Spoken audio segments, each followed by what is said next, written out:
On New Year's Eve 1985, a small plane carrying rock and roll legend Ricky Nelson plummeted into a Texas field.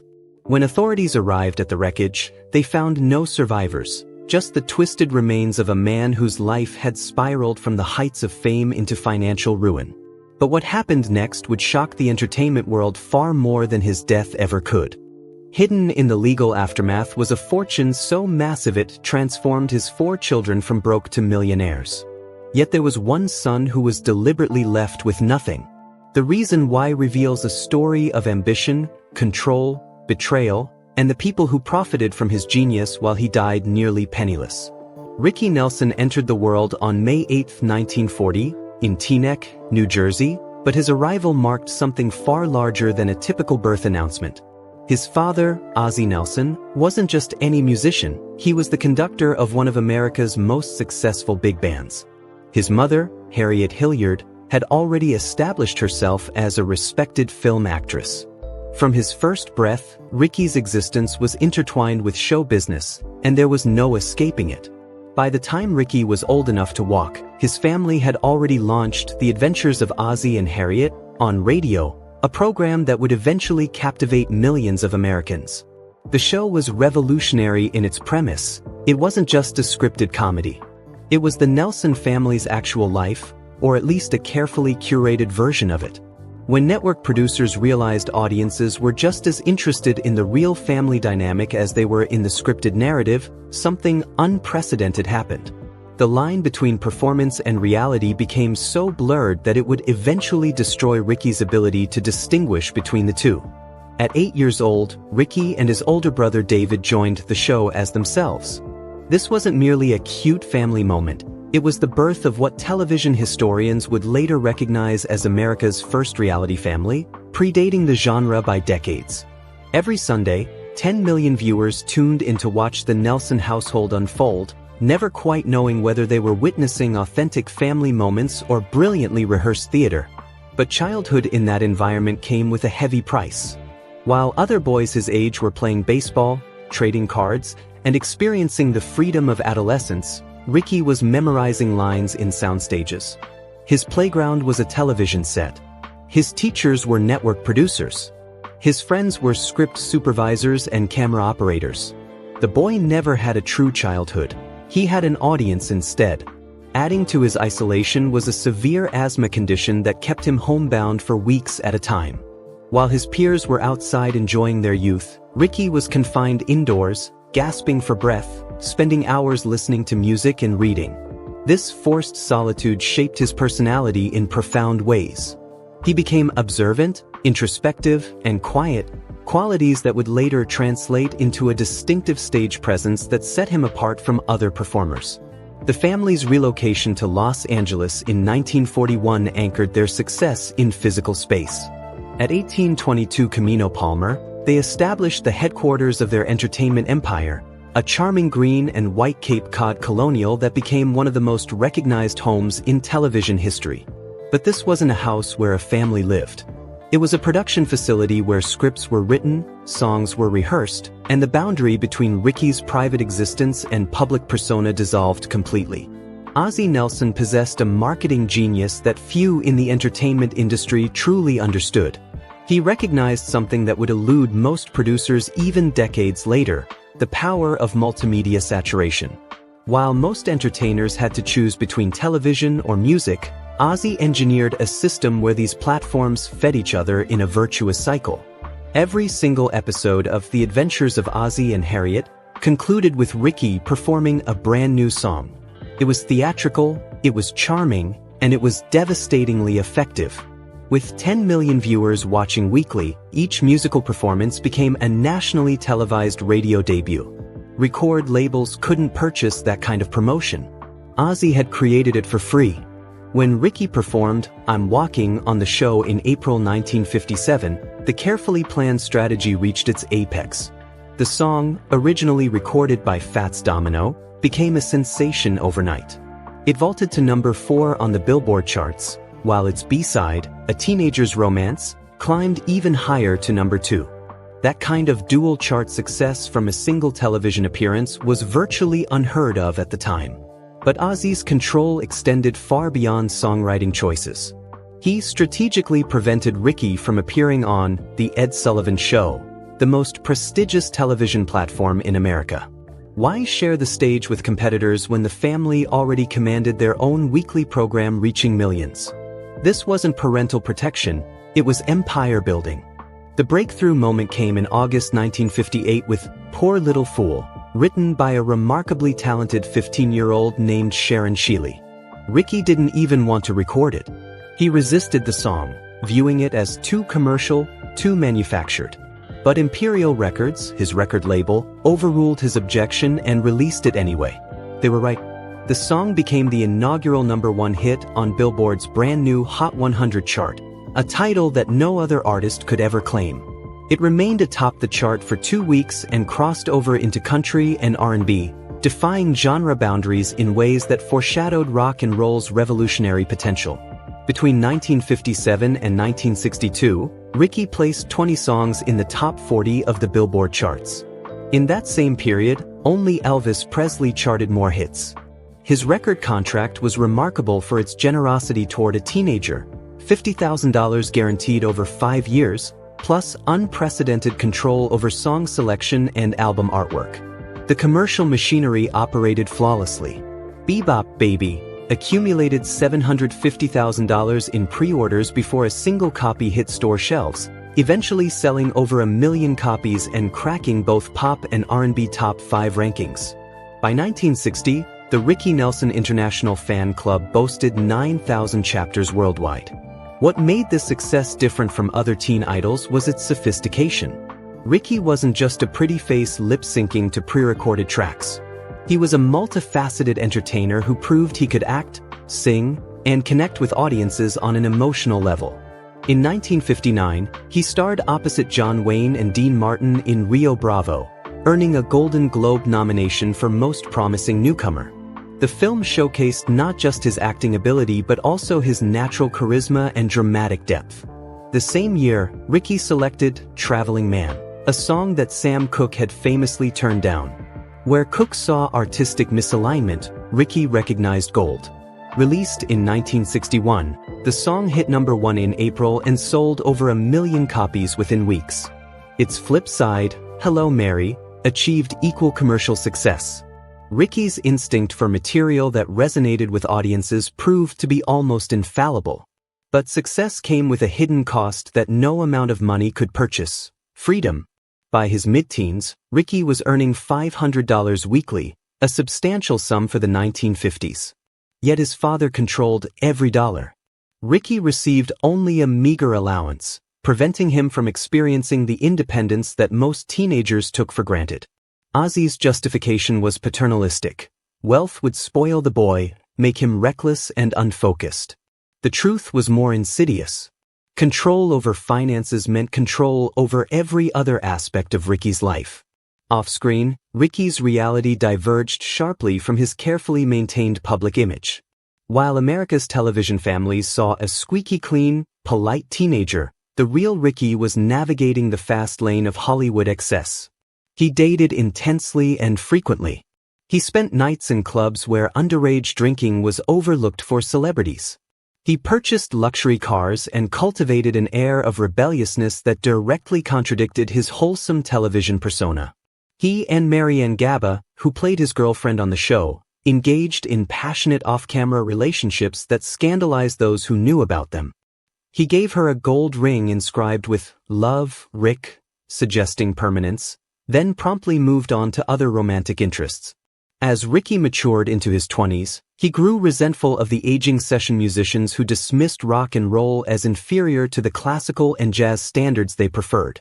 Some openly mocked the music, telling Ricky, "Kid, this ain't music." Rather than accept their dismissal, Ricky took control. He fired them and assembled a band of younger musicians who believed in the sound he was pursuing. This decision cost him significantly in terms of production expenses, salaries, equipment, travel arrangements. But it purchased something invaluable: respect and artistic autonomy. James Burton, a guitarist who joined Ricky's ensemble during this period, would go on to become a legend in his own right. Burton's presence signaled that Ricky's musical evolution wasn't a gimmick but a genuine artistic progression. The band's fusion of country and rock elements anticipated musical trends that wouldn't become mainstream for nearly a decade. In 1964, everything changed. The Beatles arrived in America like a tidal wave, appearing on The Ed Sullivan Show in February before a record-breaking audience. Within weeks, they occupied all 5 top positions on the Billboard chart simultaneously. Every established performer felt the seismic shift. Elvis struggled. Pat Boone faded. Ricky's single, For You, barely scraped into the top 40.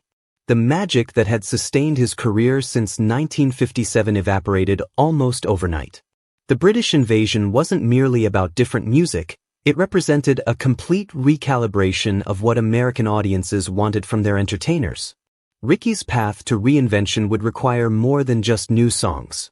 It would demand that he shed his television identity entirely. On Christmas Day 1961, Ricky Nelson met 16-year-old Kristen Harmon. He was 21. She was the daughter of football legend Tom Harmon and actress Elise Knox, and the sister of future television star Mark Harmon. On the surface, the pairing seemed destined by Hollywood's own mythology. 2 beautiful young people from entertainment royalty were supposed to live out a fairy tale. What actually unfolded was a tragedy disguised as romance. From the beginning, Kristen wanted a lifestyle that Ricky couldn't sustain. She'd been raised in luxury and viewed extravagance not as excess but as normalcy. Homes in exclusive neighborhoods, designer wardrobes, international vacations, memberships at exclusive clubs, these weren't luxuries to her. They were expectations. Ricky tried desperately to meet them. He borrowed. He maxed out credit lines and agreed to concert tours that left him exhausted and emotionally depleted. Their wedding on April 20, 1963, was a shotgun ceremony driven by necessity rather than romance. Kristen was already pregnant. Her Catholic parents, horrified by the prospect of an unmarried daughter bearing a child, demanded an immediate wedding. Ricky, not Catholic, was required to undergo religious instruction and sign formal pledges committing to raise their children in the faith. The ceremony was presented to the public as a love story. Behind closed doors, it was coercion. Remarkably, Ozzie and Harriet embraced Kristen in ways they had rejected every other woman Ricky had dated. Perhaps they recognized something in her upper-class lineage and Hollywood connections. Perhaps they calculated that a union with Tom Harmon's daughter elevated their family's social standing.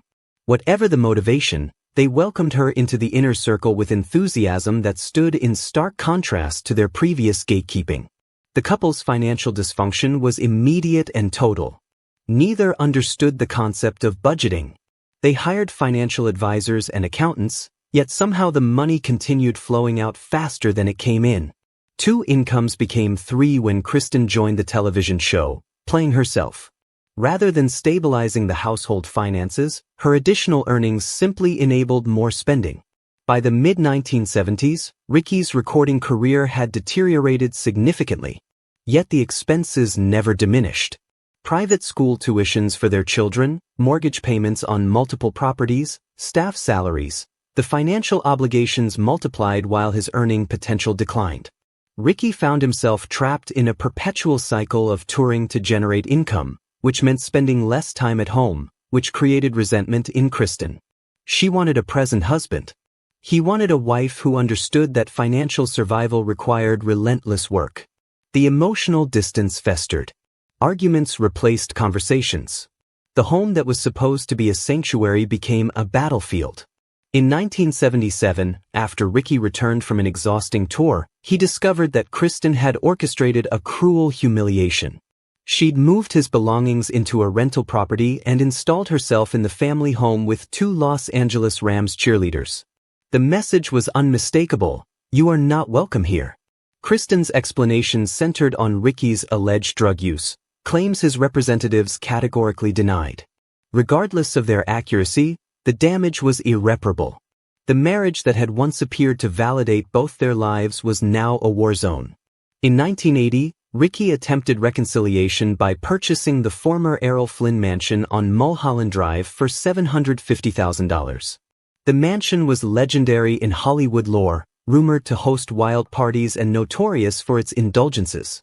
Ricky purchased it believing that a fresh start in a different environment might reignite their connection. Kristen had a different idea. She demanded that Ricky abandon music entirely and focus exclusively on acting. For a man drowning in debt, depending entirely on touring revenue to stay afloat, her ultimatum was impossible to fulfill. The mansion, rather than being a fresh beginning, became a financial hemorrhage. Expensive renovations, astronomical utility bills, staff salaries, property taxes, the mansion consumed resources like a living thing. Rumors circulated that the property was haunted, that residents heard inexplicable noises and witnessed lights flickering independently. Whether supernatural or psychological, the mansion embodied the dysfunction of their marriage. The divorce proceedings lasted 5 brutal years and cost over $1 million in legal fees alone. Kristen accused Ricky of drug abuse and parental unfitness, claims that threatened his custody rights and his freedom. Ricky countered with allegations of Kristen's alcohol dependency and neglect of their children to household staff. Both claims carried kernels of truth, both were weaponized for tactical advantage, and both were ultimately irrelevant. What mattered was the destruction they inflicted on each other and, most devastatingly, on their 4 children, Tracy, Gunnar, Matthew, and Sam, who watched their parents dismantle their family on public display. By the end of 1982, the divorce was finalized. The court ordered Ricky to pay $4,000 monthly in child support despite the fact that he was nearly bankrupt. He had joint custody of his children, ranging in age from 8 to 19, but the legal victory was hollow. He would spend the remainder of his life touring relentlessly, night after night, simply to maintain the payments. The emotional toll accumulated with every passing year. His health deteriorated. His spirit darkened. The joy that had once defined his life seemed permanently extinguished. By 1985, Ricky Nelson was a man in desperate circumstances. His recording career was moribund. His recording label had dropped him. He'd been reduced to performing in amusement parks and accepting guest roles in television shows. The comeback he desperately needed felt impossible. Yet he refused to surrender. The fundamental problem was psychological. Ricky suffered from a deep fear of flying. The anxiety wasn't merely uncomfortable, it was paralyzing. Yet the logistics of touring required constant air travel.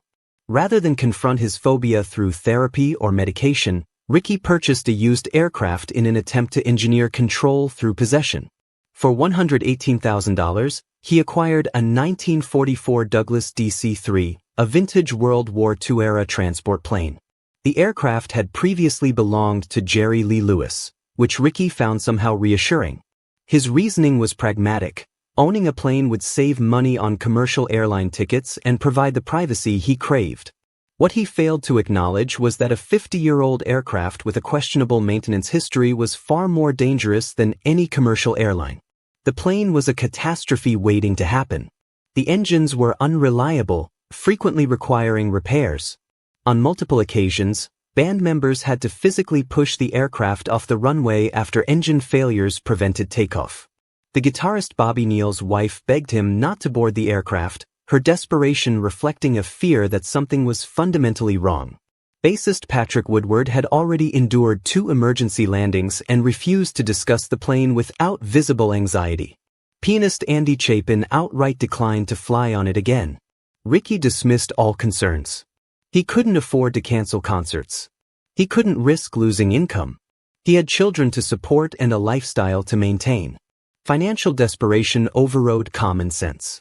In September, engine failure forced him to miss an appearance at a major music festival, a massive career opportunity lost to mechanical malfunction. The incident should have been a wake-up call. It wasn't. On New Year's Eve 1985, despite another mechanical fault that delayed departure by hours, Ricky insisted on boarding the aircraft for a Dallas New Year's Eve performance. Somewhere over Texas, the cabin filled with smoke so dense that the pilots lost visibility of their instruments entirely. The primary pilot, Brad Rank, was reduced to sticking his head out through the cockpit window to navigate by visual reference alone, essentially flying blind. At approximately 5:14 p.m., The aircraft crashed into a field just 2 miles from a landing strip. Witnesses observed it trailing black smoke and flying erratically before it caught trees and erupted into flames. The wreckage scattered across 150 yards of scorched earth. Only the pilots escaped, crawling through cockpit windows as the fuselage transformed into an inferno.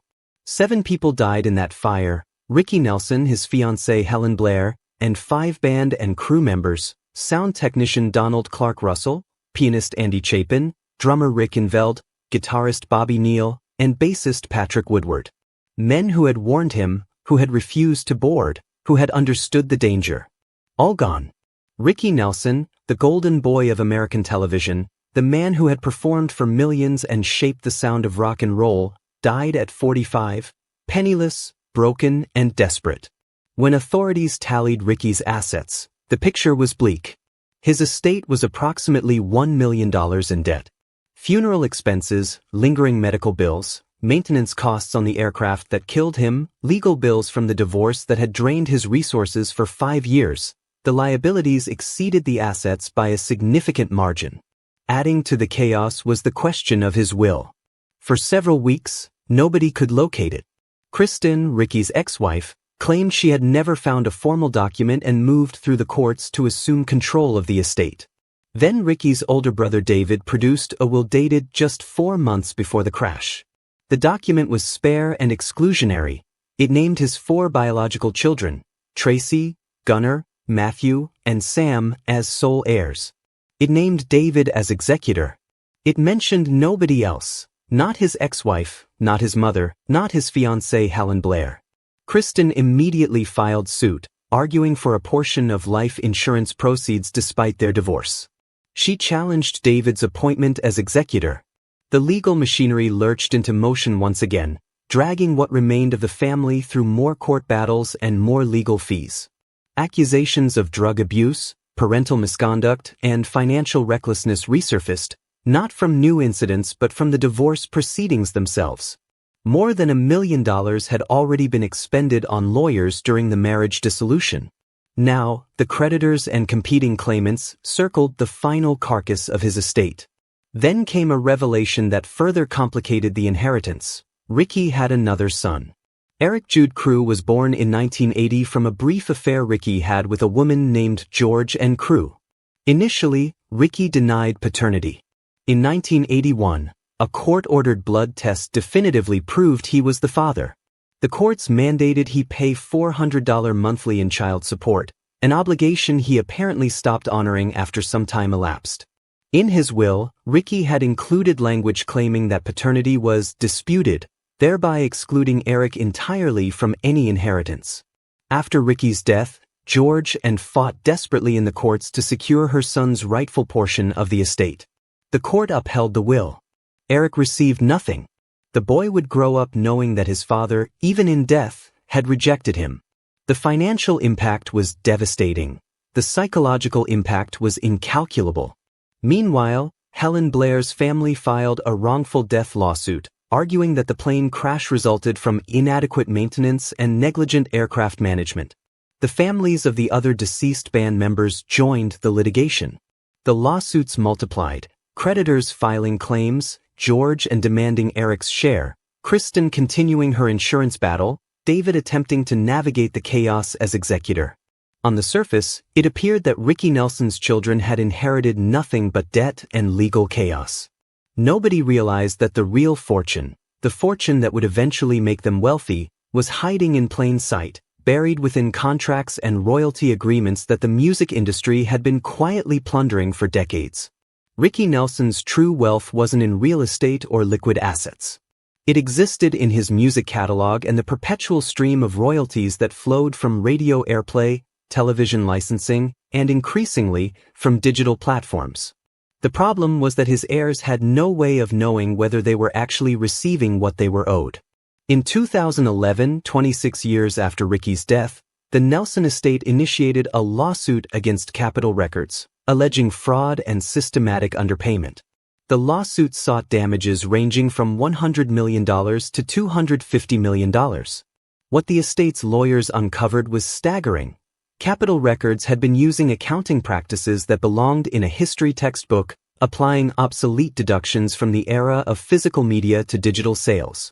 The most egregious example was the breakage fee, a deduction originally designed to account for physical damage to vinyl records and CDs in transit. In the era of digital downloads and streaming, these fees made no logical sense. A digital file couldn't break in transit. Yet Capitol continued applying breakage deductions to digital sales, systematically reducing the royalties owed to artists and their estates. For Ricky's catalog, which continued generating substantial income from streaming services like Spotify and Apple Music, these fraudulent deductions represented millions in stolen royalties. Capitol also maintained something called unmatched income, revenue generated from his music that the label claimed couldn't be linked to specific artists or recordings. According to Capitol's accounting, this revenue simply vanished into a void, never distributed to rightful owners. When the Nelson estate demanded access to complete audit data to verify their claims, Capitol refused, maintaining that such information was proprietary and confidential. The 2014 settlement was described as a landmark victory.